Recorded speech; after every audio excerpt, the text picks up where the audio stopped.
What's going on, guys? Matt here. So today we are looking at the Buck Onset 040. So when you think of Buck folding knives, usually you don't think of knives like this. G10, stainless steel, ball bearing pivot, frame lock, right? Usually when you think of Buck folding knives, you think of, you guessed it, the Buck 110. Now this is my tried and true Buck 110. It's actually not that old, but it kind of sits in my case most of the time, so you're getting that patina on there. Have that pocket clip. Still a very usable knife, if not very heavy. But we're looking at the Buck Onset today, and we're going to talk about the, do some size comparisons, talk about the specs, talk about what I like, what I don't mind, what I dislike, and then we will conclude the video with would I recommend this blade. This is an interesting blade. I've had a little time with it, and so I think I got a really good idea of if you guys will appreciate it or not. There's going to be some caveats, but let's go ahead and get into some size comparisons real quick. So let's bring its older brother back on table and compare that. So just a little bit bigger on the blade and on the handle, and that Buck 119 or that Buck 110. And let's compare it to a classic, modern classic, Kershaw Leak. It's that Walmart edition. Has that like cool violet scales. This is really cool. This is one of the liner lock versions. So it's a mid-size folder is what you'll see, and we'll talk about it in specs. You can kind of see that comparison. One of my favorites, Case Kenzua. Matt, do you still have the Marilla?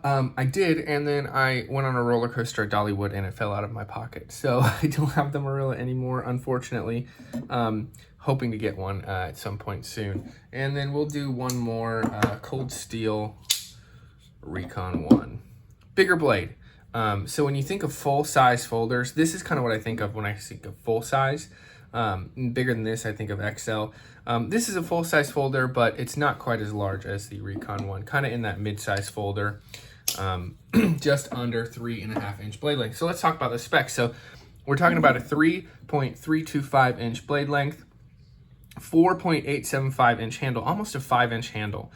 It is S45 VN steel, and it has that Boss heat treat. I think this is the first blade in S45. Not a super common steel you see a lot. Blade thickness is 0.12. It's a drop point, obviously. It has a G10 on one side and a steel frame lock on the other. It weighs 4.5 ounces, is made in the United States of America. God bless them. And to pick this up, you're looking at about $190. That's what it's on. I'm looking at Knife Center right now. So that's what it goes for on Knife Center. So let's talk about what I like real quick. So I really like the steel. The times that I bought two of these, actually I got a really good deal on them at a local knife store. And the steel is great. Holds a great edge. It holds an edge better than S35, S45. It's probably not as tough, but I don't really care about toughness all that much on a fixed blade unless it's a super hard to use fixed blade like one I might use in the outdoors. So steel is excellent. No getting around it. It's just a really, really good steel. Along with that, in the blade kind of section, this pivot is real smooth. You can kind of feel that ball bearing just kind of, and it makes that nice satisfying, here, we'll put it right next to the mic. Nice satisfying click. So ball bearing pivot is really smooth. No issues with that whatsoever. I've had frame locks where they're not that smooth. The Case Kenzua is really smooth as well, right? Really good, nice, smooth flipper frame lock, just like this one. And along with the flipper tab is really nice. Let's compare it to another flipper I have on table. So this is a little bit less aggressive. My finger was in the way. There we go. It flips out just fine. But this really, there's a detent that you have to get past. The detent's probably heavier than it needs to be, though, to be honest. But the flipper tab is really good. I kind of like how they milled it out. Saves a couple micro ounces, I guess. But flipper tab's really good. Even though the detent, I think, is a little bit stronger than it needs to be. Again, comparing it to the Case Kenzua, it's just not necessary to be that strong. All right, another thing I like is I always liked the G10 stainless steel, aluminum, what's the other option? Titanium combo when it comes to a handle.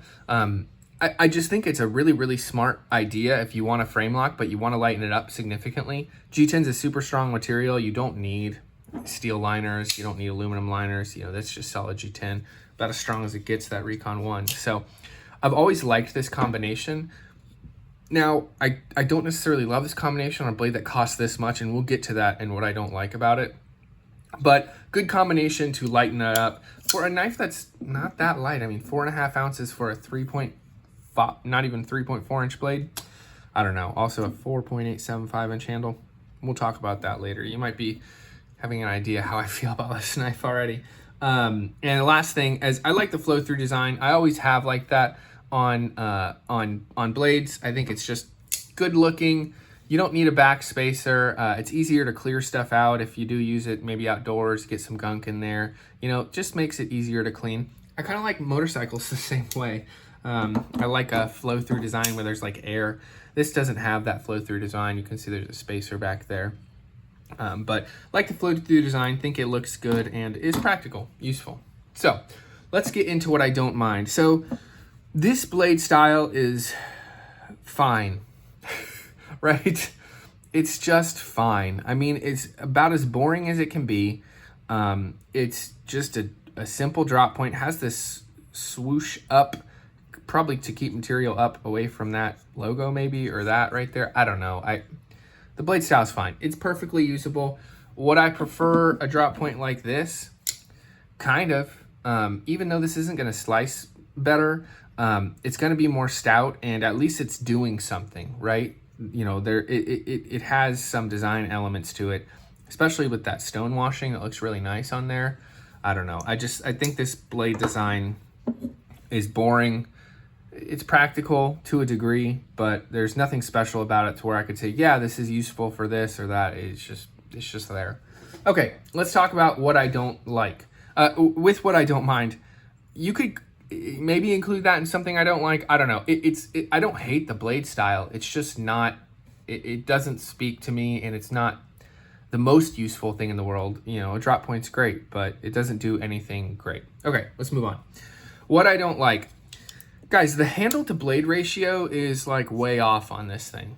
And when I first got it in hand, the handle's comfortable. It's fine. It's, you know, it's a perfectly comfortable handle. There's not really any hot spots. Fits my big hands well. But it's nearly a 5-inch handle for a less than 3.5-inch blade. Let me pick up a knife that also fits my hand. The Recon 1 fits my hand super well. Bigger blade, right? The handle is bigger, yes, but we're also getting a bigger blade. So I just, like, if you're talking about a blade that's in the less than 3.5-inch blade range, I want something with a little better ratio, you know? I want something with either a longer blade or a shorter handle.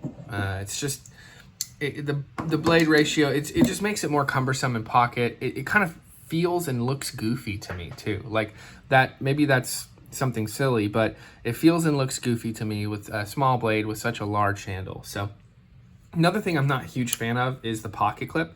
Now the pocket clip works fine. I just think it's very strangely, goofily designed. That's not a word. It's got a goofy design on it, in my opinion. First of all, why does it look like this? Like there's so much meat right here. And then they used clearly what are the spacers that they use in the blade for two different screws right here. I don't know, guys. Why? That's just not necessary, right? So let's look at a pocket clip that I like that has screws that I hate. Oh, wait, I changed the screws out, so this works fine. Look how much more low profile that pocket clip is. Like this is I mean, it's kind of looks like one of those Benchmade Aero clips. If you guys remember those. Anyway,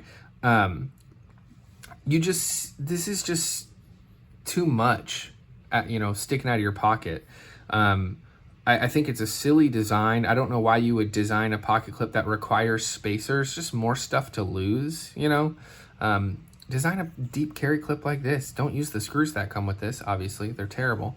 But just, you know, even a carry clip like this, that's super low profile. Super easy, you know, it's not deep carry. Carries plenty deep. It's fine.